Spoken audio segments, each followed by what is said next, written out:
Hey everyone, Professor Sigrist back.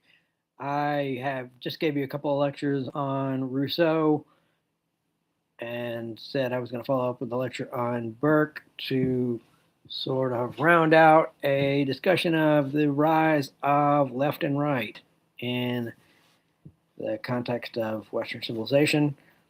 Let me talk to you a little bit about Burke, a little background before I get into his political theory and his reaction against the French Revolution. So, when Burke's Reflections on the Revolution in France, his most important work related to the French Revolution, when that book came out, it was early in the revolution, and it was sharply critical already before the really radical phase began. What we look back to as the bad phase of the French Revolution in terms of the reign of terror and so forth. He made this critique early on, and it really shocked a lot of people because Burke was broadly seen as a reformer, as didn't have the term really, but you know, kind of as a liberal. Um, he was a Whig, member of British Parliament from Ireland. Whigs were sort of I, their self identity was shaped by favoring the Glorious Revolution in 1688. About the same time, Locke published his second treatise on government, and you know that was felicitous for Locke because he kind of presented it as a theoretical justification for the Glorious Revolution. But the Glorious Revolution was a kind of restoration of a constitutional monarchy with, de facto separation of powers, Parliament having a major role and a check on the monarchy.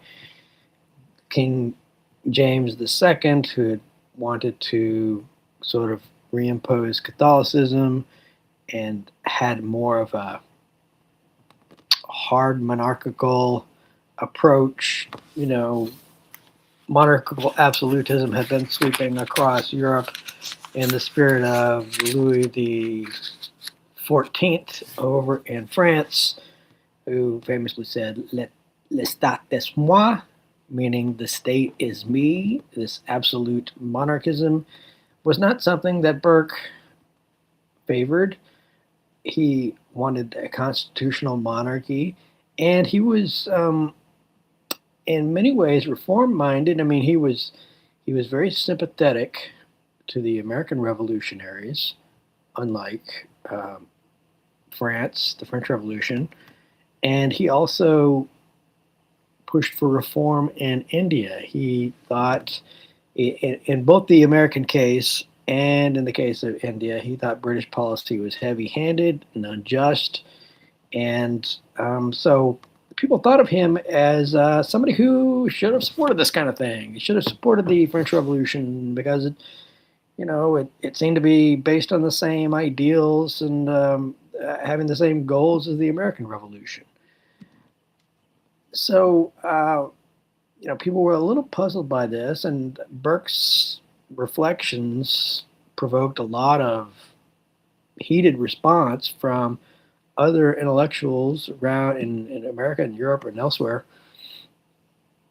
Um, you know, Saying basically, "How dare you? This is the kind of stuff we've been looking for. We want more, not less of this kind of thing." Um, and then, of course, when the revolution went south in terms of incredible amount of bloodshed and essentially totalitarian rule by the Committee of Public Safety, which was effectively became an instrument of Robespierre, who everyone was afraid to say anything against, including the members of the Committee for Public Safety, because he essentially as the incorruptible, pure leader of the revolution was, he had become sort of developed a habit of saying that guy's an enemy of the revolution, and people were just going straight to the guillotine, that kind of thing. I mean, he was for a lot of people, he came to embody the French Revolution, and people who saw all this happening, said, "Wait a minute, Burke is not a jerk. He's a genius. He foresaw all this stuff. We should have been listening to." And there were a lot of people who supported the French Revolution who turned on it and came to very much hate it and everything it stood for, so to speak. So let me just to sort of give a sense of how this developed. Let me look at, or just quickly give a synopsis of the French Revolution, the course of the French Revolution, and the varied reactions it got in Europe, because it's among these reactions where you have the development of conservatism as a sort of coherent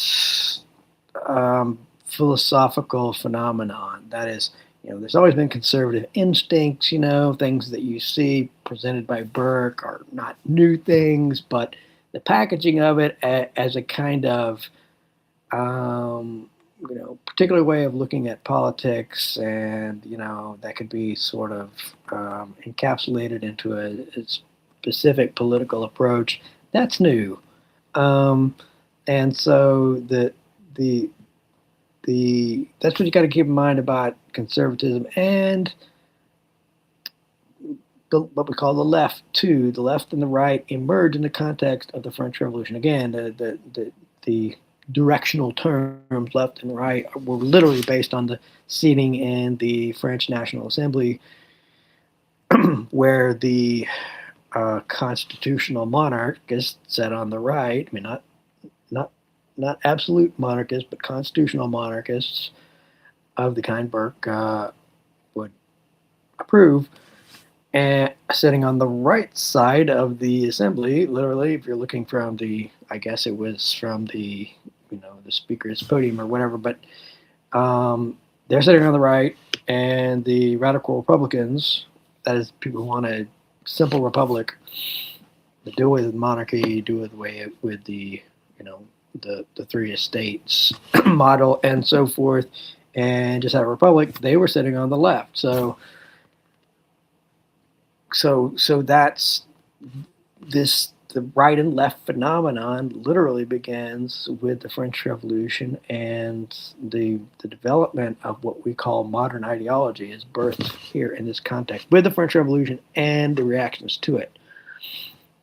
The French Revolution really got kicked off in relation to King Louis XVI sending out a survey to people all over in all levels of society to get a sense of what people's concerns were. This was unusual. Ironically, Louis XVI, unlike his grandfather Louis XIV, the absolute monarchist, was a kind of liberalizing monarch. He was very much taken with the sort of liberalizing trends of the time. He was very interested in science and technological progress and so on and so forth.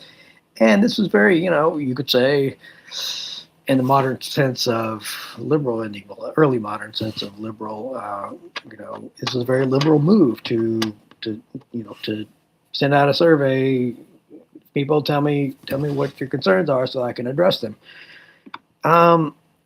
Unfortunately, this got a lot of people stirred up. I mean, people had a lot of complaints. There's very heated, sort of passionate complaints, and it stirred people up to think that maybe they could make some very significant changes. It resulted in Louis XVI calling a meeting of the three estates. Three estates are the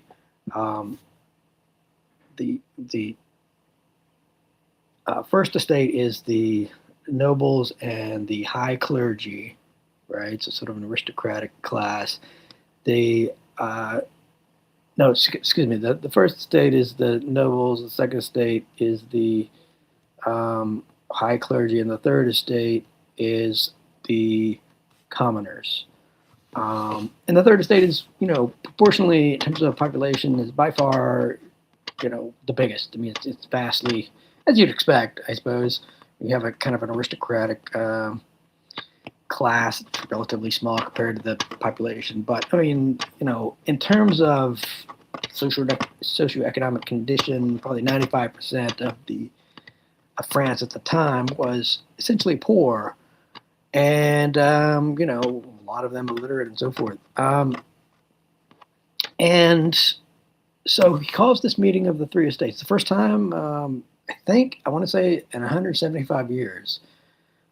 So again, I mean, this king is sort of, is doing some interesting things, but unfortunately, when the convention, when they were all going to get together, when there was going to be a meeting, to discuss what was to be done, for the first part, it was only going to be the first two estates and the king discussing it. They locked out the third estate. They locked out the commoners. And the commoners were outraged by this, and they got together at a literal tennis court, and swore an oath that they were going to form their own government where they could participate in a meaningful way. And that was called the tennis court oath. And that's sort of what kicked things off in terms of a revolutionary impetus. I mean, the commoners would go on to establish their own governments in the National Assembly. And so that was this first couple of steps. Then there was the storming of the Bastille. The Bastille was a big prison in the center of Paris, no longer there, but it was a massive structure. And it was a place where kings had often sent political prisoners, among others. And it was a symbol to the people of sort of political oppression. There weren't many people there at this point. I mean, again, it's kind of liberalizing. There's only about 5 political prisoners there. But anyway, the crowd got all worked up about this offensive structure of, Bastille, that's sticking out as a sign of oppression or whatever. And so they stormed, this crowd storms the Bastille and takes it over and proceeds to kill all the officers in there, cut off their heads and put them on pikes. Well, a guy like Burke was looking at this and saying, wait, this is not a good omen of things to come. This looks sort of barbaric. We're celebrating this? This is a good thing? So there was that. Then, and this is all in 1789, all within the space of a few months. Then there's sort of bread riots going on. People, there's drought is not the right word, but it's having trouble with the crops and so on, and people don't have enough bread, and so there's this group of women and men, but who walk out to Versailles, which is the palace, the king's palace, which is well outside of Paris, but they go there, and then some of the men proceed to assault the guards at Versailles, slaughter them all, go in to Versailles, and bayonet the bed where Queen Antoinette was supposed to sleep. And fortunately, she wasn't there. She had escaped out the back door. But this was very shocking. Somebody like Burke said, "Man, this is what prompted him to say the age of chivalry is dead." I mean, this is how you treat the queen. This is how you treat a woman. This is an outrage. So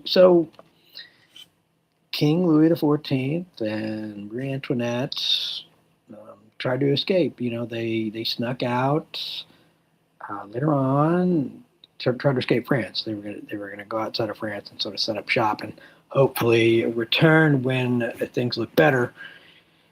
But they were found out, chased down. The horse carriage was captured, and they turned it around towards Paris.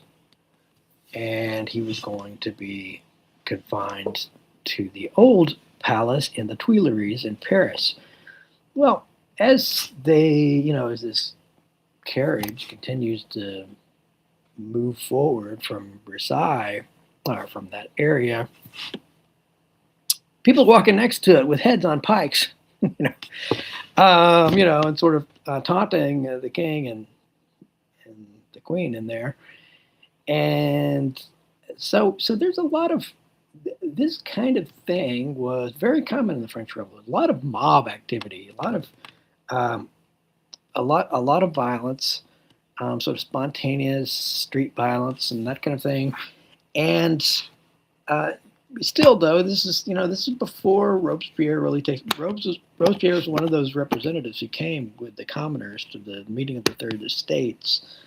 But it would be some time before he and the Jacobins really established command of things. I say some time. I mean, this is a space of 2 or 3 years. But Burke puts this out, before all of that, puts this book out, the Reflections on the Revolution in France, and he says, uh, this thing is not right. There's something very wrong here. This is not the way to approach problems in society. You know, I don't deny, Burke said, I don't deny that there are problems, but this whole approach to social change is fundamentally flawed. And I'm telling you, this is this is not a this is not leading towards an advance on civilization. That's sort of a general approach. Well, let me give the larger picture there in terms of reactions to the French Revolution. There were different reactions in Europe, the continental Europe, England, and America. I mean, overlapping, not completely different, but um, your those who opposed versus those who favored the revolution, at least at first. Just give you a couple of illustrative examples from each of those areas. So in Europe, you had Kant, Immanuel Kant, the great philosopher, German philosopher, was generally in favor of the revolution, and sort of like Jefferson in America, he continued sort of holding out hope even even when it got really bad. That although not approving of the reign of terror and that kind of thing, but the sort of they have the right idea that things have kind of gotten out of hand, but the revolution is basically necessary and a good thing. There's another guy who was an advisor to, drawing a blank, Metternich in Europe. He's a Prussian, but he was advising Metternich, who was an important diplomat. And Gentz was initially, like many, who had a sort of a liberal temper, at least first in Gentz's case, were favorable to the French Revolution, and he soured on it. And as it went bad, he read Burke, and he was really struck by Burke's writings and influenced by it. And actually, he made the first German translation of the Reflections on the Revolution in France, and included in the translation, there's a ton of notes with all kinds of commentary that Gentz offers. If you ever get a chance, I highly recommend taking a look at Gentz's book called The Origin and Principles of the American Revolution compared with the origin and principles of the French Revolution. That is the title as translated by John Quincy Adams. John Quincy Adams was very much like the book. John Quincy Adams, like his father John Adams, was very critical of the French Revolution, and he thought that Gantz captured very well what was different about the two revolutions. Like Burke, Gantz thought the American Revolution was broadly a good thing, whereas the French Revolution was definitely a bad thing, at least in the form that it took. So those are sort of the two German examples. Gantz sort of broadly German.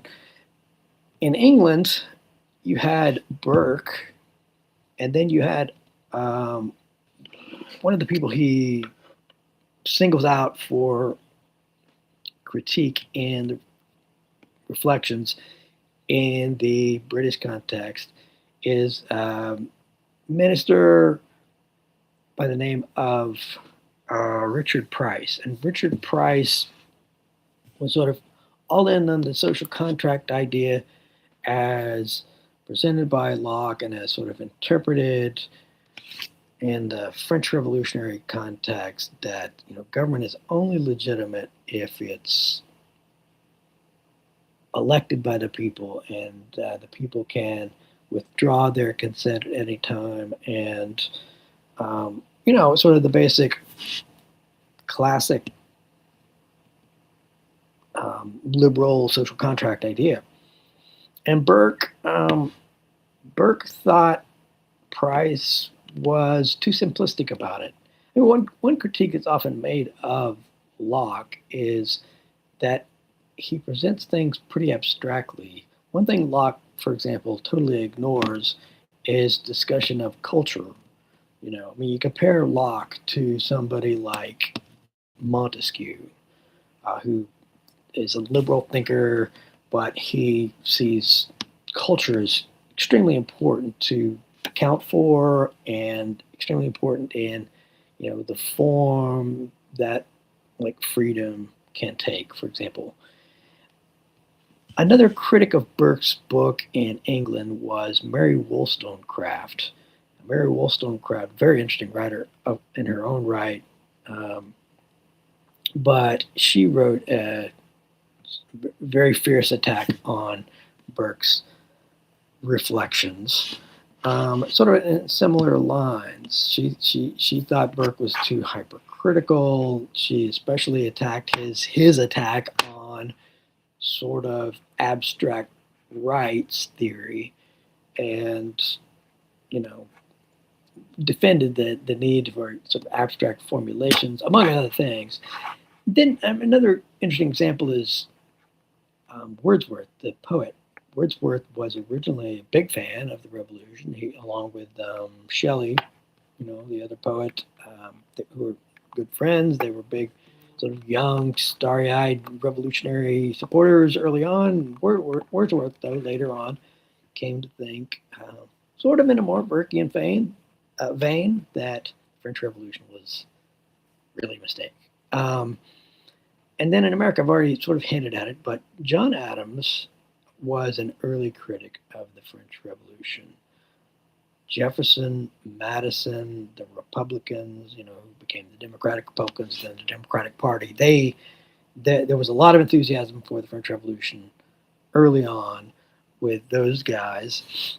But Adams, I think even earlier than Burke, wrote a sort of series of pamphlets called Letters from Davila that were meant as an attack on the French Revolution. And some of his criticisms were similar to Burke, not all of them, but anyway, you had these diverse reactions, provoked strong reactions across the Western world. In fact, American politics was very much heavily shaped by the French Revolution. I mean, Washington controversially made a proclamation of neutrality, saying the United States is going to stay out of this conflict, and that was is not going to ally itself with France. And a lot of people, reasonably enough, said, "Hey, France was key to us winning the revolution. They're our most important allies. We've got to support them in this conflict." And um, Washington, with his sort of philosophies presented in the farewell address, don't get involved in don't establish entangling alliances abroad that aren't in the national interest. We've got to think about our position. We're a weak, fledgling country. We don't need to be getting involved in foreign wars, on other continents and stuff like this. And but he was challenged by people like James Madison.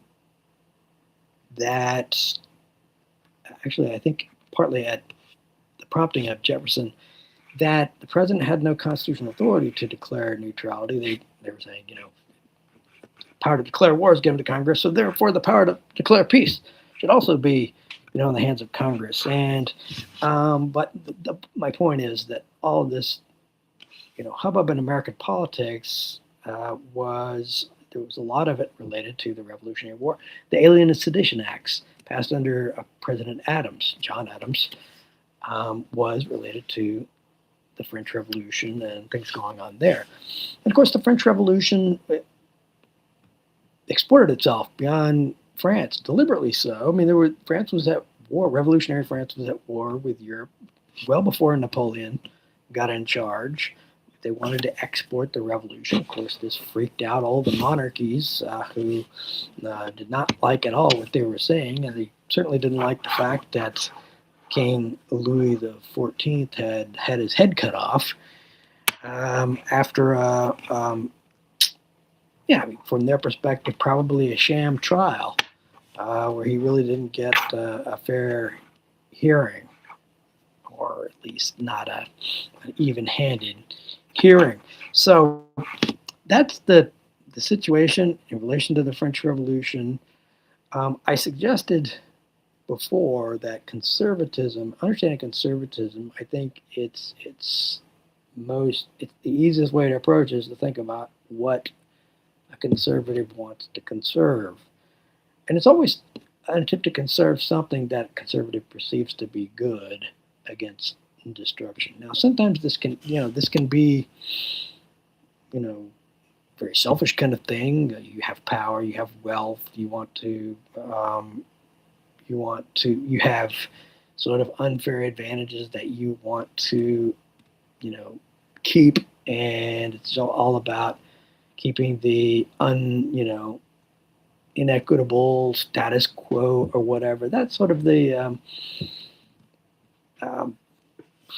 what's the term I'm looking for? The stereotype of conservatism. But again, you could want to conserve many different things. And for Burke, it wasn't about,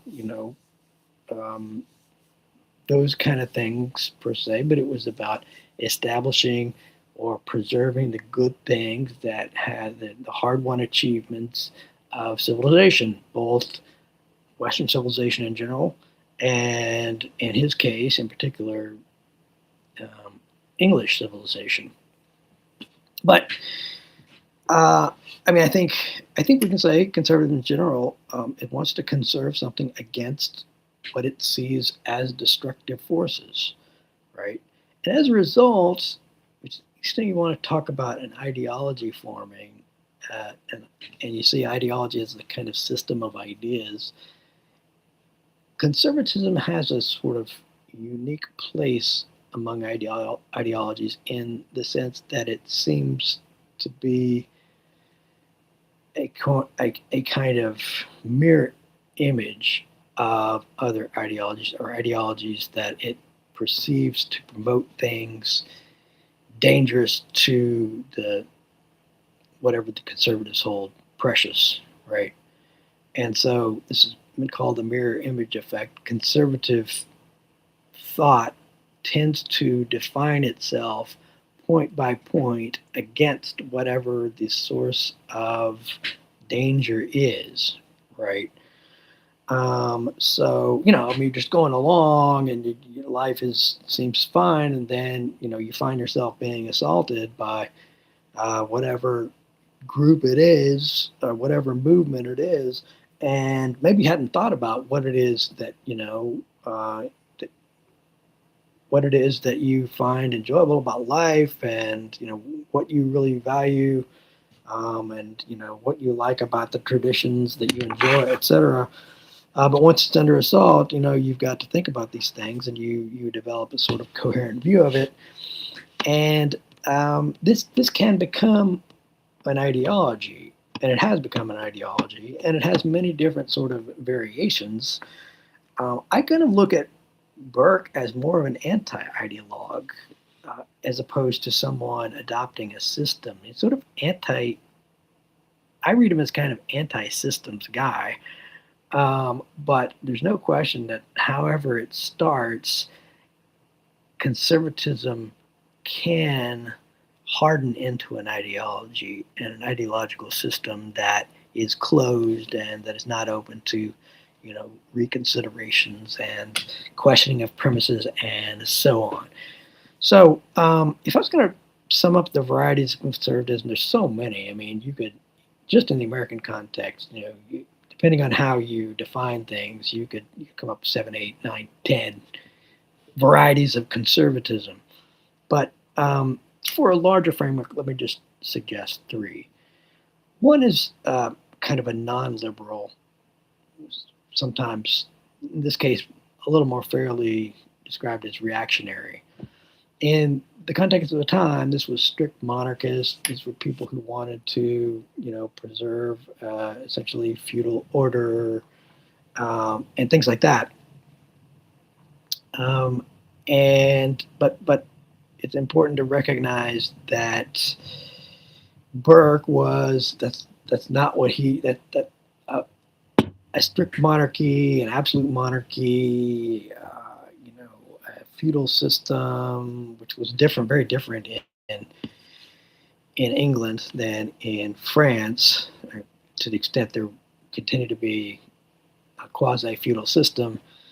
He wasn't trying to conserve all that, but essentially you could say you could describe Burke as a liberal traditionalist in that he was trying to conserve traditions of liberty.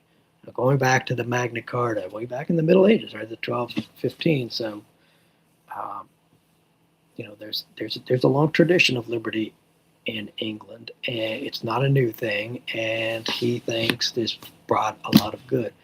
So you have, you know, sort of non-liberal reactionary on one hand. On the other hand, a sort of liberal traditionalist, Burkean kind of conservatism. And then I guess if those are the two sides of the spectrum, in the middle would be classical liberalism of the Lockean variety, right, which is concerned with um, conserving property, but it's otherwise conservative only in being an older version of liberalism, right, than we have today. Um, so, okay, that's enough background. Let's get to the book, Reflection on the Revolution in France. And I'll sort of, just for convenience, the book is not really, sort of tightly organized. It's a letter. It's somewhat, I don't know, stream of consciousness, putting it too strongly, but it's not like some of these other classic modern works where there's categories considered. It's a very tightly structured, organized treatise. That's not what the Reflections is like at all, um, and it's not topical in that way. In a sense, it reflects Burke's own thought because it's kind of organic, and that's he looks at things as you respond to things according to how they come up and so forth. So in that sense, his writing in the Reflection sort of mirrors his way of looking at politics and human adaptability and so forth. But for convenience, let me sort of organize the material in relation to the other social contract theorists. So we'll start with Burke's idea of nature, the social contract, and political society. He talks about the state of nature in a sense, Burke, when he mentions the uncovenanted man. This is effectively a man, outside of society where there's no sort of firmly established society. So maybe this is, he doesn't really elaborate. Maybe this is tribal society. Maybe this is sort of pre-political society of some kind. But it's before a firmly established society. And he says the uncovenanted man is judging and asserting things in his own cause. He judges his own cause. He asserts, his interests in the state of nature. There's no one to do that for him. The government, in particular, there is no government to judge his cause, to to fight his battles, so to speak. Well, maybe literally as well as figuratively fighting his battles. And therein lies the problem in the state of nature. I mean, they all the social contract theories talk about this. In particular, Hobbes and Locke talk about the problems and the absence of a government, right? Whereas Rousseau kind of treats government as a problem in and of itself, so to speak, sort of birthed in sin, if you will, but because it's a factor of social economic inequality. Anyway, so it's a similar idea of the state of nature. Okay, so if you want to talk about it this way, uncovenanted man doesn't have a government to represent him and his interests. To the extent the state of nature idea also suggests not just the condition people are in without a government, but also says something about human nature. The way Burke talks about human nature is much closer to the classical model, like such that you see with Plato and Aristotle. He sees human nature as multi-layered. We have reason, but we also have imagination and passion, and all of these need to be taken into account and harmonized and so forth. The nature of human rationality is varied. There are many different levels of rationality, and human reason is fairly limited in what we can know and what we can figure out. There's no final solutions to, human affairs and so forth. And to put it in terms directly relevant to what's happening with Voltaire and Rousseau and things in France, he doesn't think there can be any universal enlightenment. Rousseau, Burke would have agreed with the ancients that there is no, what's the term I'm looking for? Wisdom is always a reserve of the few, right? And then also Burke would stress the limitations of human nature, not only in terms of reason, but human corruptibility, the limited perfectibility. We can improve things, but perfection is always out of reach, partly because there are limits to human abilities, but there's also that tendency everyone has to struggle against, to be corrupted. So, when Rousseau looks at somebody like Robespierre, the incorruptible, immediately he would doubt that he is incorruptible, even aside from, all the stuff he did, because everyone's corruptible.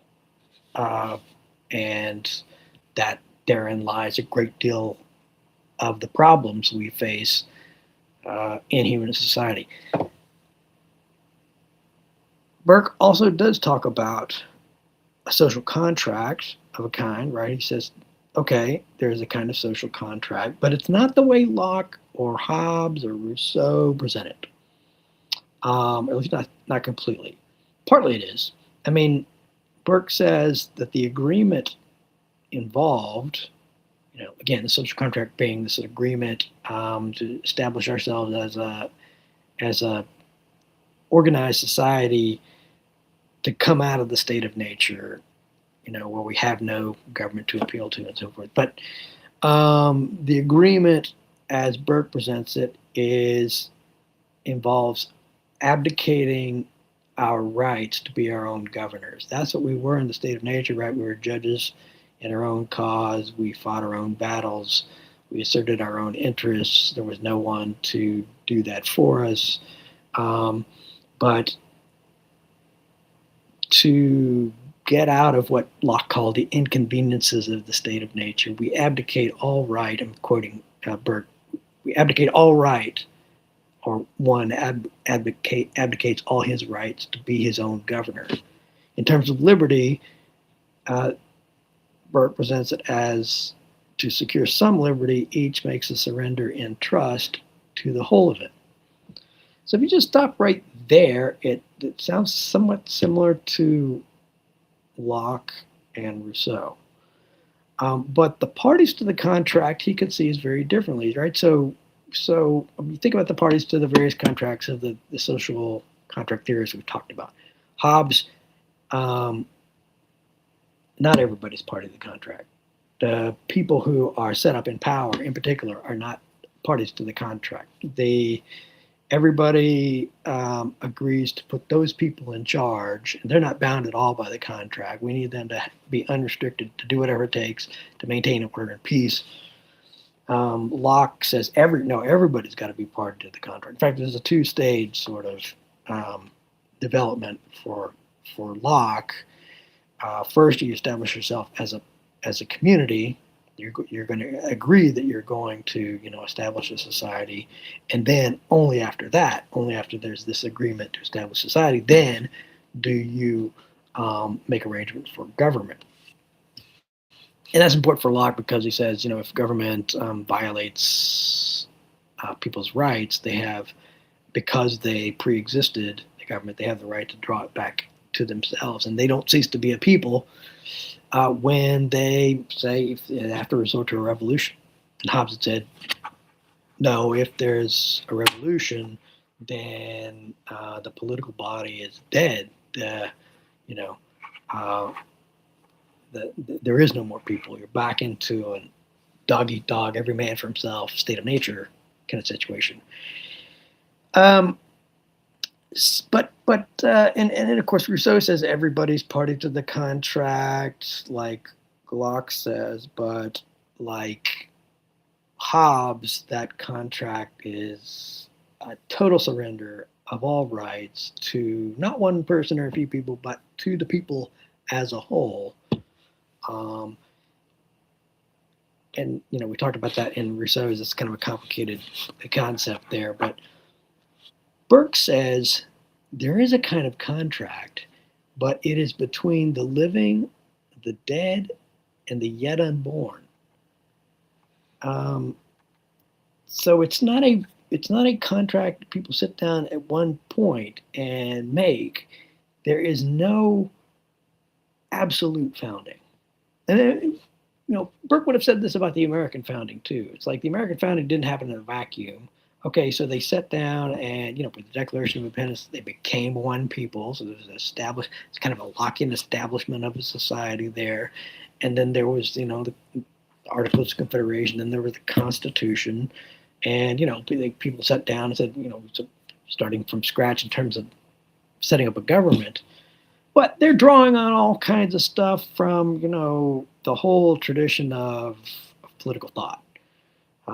And they're presupposing all kinds of cultural practices and common understandings and et cetera. And nothing happens in a vacuum. So, there's also an elementary point here, it's easily overlooked, that,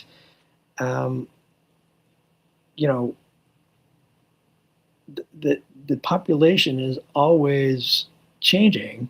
In terms, there's always people dying and being reborn all the time. So the people is sort of an organic growth that keeps evolving. And it's not like, okay, there's just us here in the present. We make this agreement, and and then there's a whole separate group of people that they can decide if they want to keep that agreement or whatever. Um, and so this is crucial to Burke's notion of a social contract, that it has to, we have obligations to those who came before us, to our ancestors, to preserve what they handed down to us. And we have obligations to our posterity to pass on something to them. As we say, leave things better than I found them, and that kind of thing. These are fundamental obligations to societies, and he's sort of looking at this as as kind of contractual, implicit contractual obligations, not formal. There may be formal occasions in this process of this sort of evolving social contract, if you want to put it this way, but it's kind of an organically conceived thing.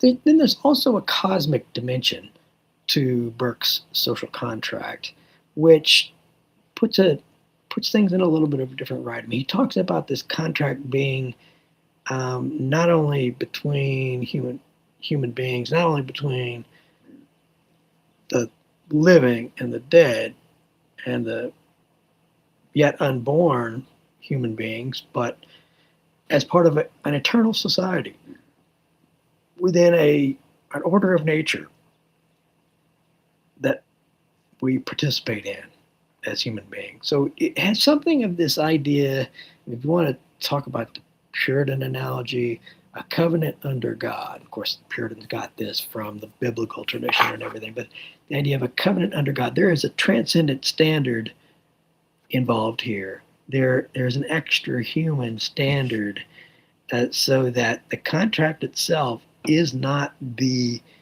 contract in a sense of a human engagement, of a human arrangement, is not the standard for or the foundation for society. Full stop.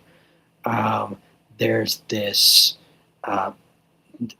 kind of, you could say, adaptation to reality, human, extra human, involved in this contract. So it's a very rich notion he has. And then the society that is formed by this contract is the community that's established. He described in terms of a partnership, but it's a partnership not restricted to some conception of rights, but it's a partnership in the whole range of social goods: science, technology, government. We have a partnership in all these things with mutual obligations and so forth. And to conceive all of it in terms of rights, he thinks is a reductionist, I guess you could say. Okay, so that's the sort of basic nature, social contract, political society understanding of Burke, but there is also let me work out the political side of this. And I'm running out of time. I'm going to have to pick up my daughter any time now. And in light of that, I guess I should stop and do another lecture on Burke later. I guess I have no choice. So I will have a Burke 2 video, and hopefully that one will not be as long as these other ones I've been doing on Rousseau and Burke. But so I'll leave it there. I will talk to you soon. Thanks, and keep up the good work.